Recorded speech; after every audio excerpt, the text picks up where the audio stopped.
But now I'm ready to move on to a different kind of diagram. So I've got here the Google Earth view of Penn Station's right here in the middle. This is Oliver Street right here. This is Charles and St. Paul.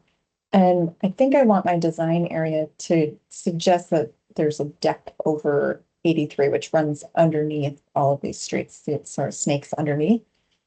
So I want to kind of expand out to the south.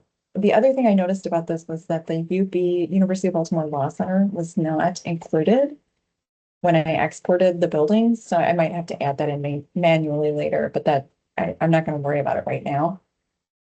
The other thing I think that's really interesting is you can start to see the tree canopy. If you zoom in a little bit, you can see that you can walk along Oliver Street and get across to the light rail station over here. This is actually the platform on this side, um, which if you look at the walk shed, which we'll do in just a second, it says that it takes quite a bit longer. So that's the aerial view. Stations right here. I've already done a screen grab of that, and we'll move on to the walk shed. So this is an app that I use sometimes. It's called app.traveltime.com. You have to select the address. I've already plugged in the 1515 North Charles Street. And there's a couple of different ways to use this. You can do cycling, driving, public transit, different intervals. I selected 15 because that's fairly typical, or 10 usually. And so this will give me the overview of, what we can get to on foot. And you can see it's not a perfect circle. It takes into consideration things like private property and edges and bridges and highways and things like that. You can create an account or you can just simply print this and it'll print as a PDF. I'm going to move this up just a little bit and maybe zoom out. There we go. Because I want that. This is the important part, this vector portion. So I'm going to hit print and I'll just save it to my desktop. I don't even need to name it anything. And then I can open both of those in Adobe Illustrator. So we'll open travel time.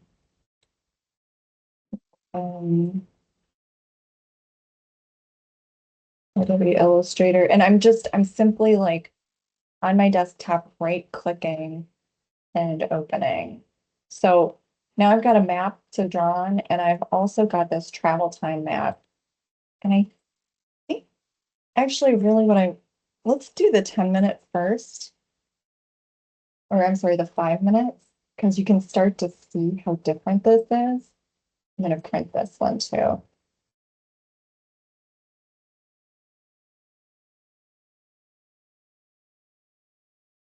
I'm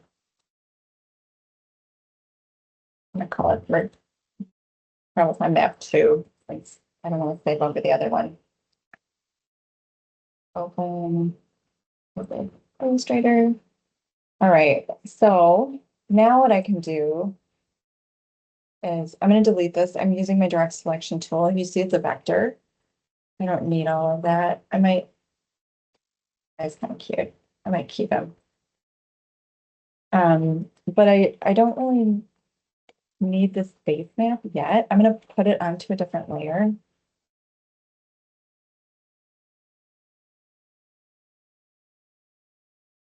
There, I've got my base map. Now, what I really want is this thing. And so I'm going to make this into a different layer.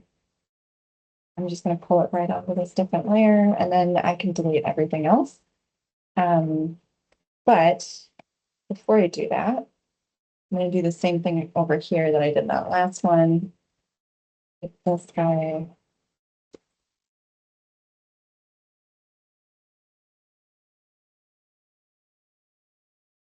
I'm just adding a layer and then dragging it up, pulling that layer off.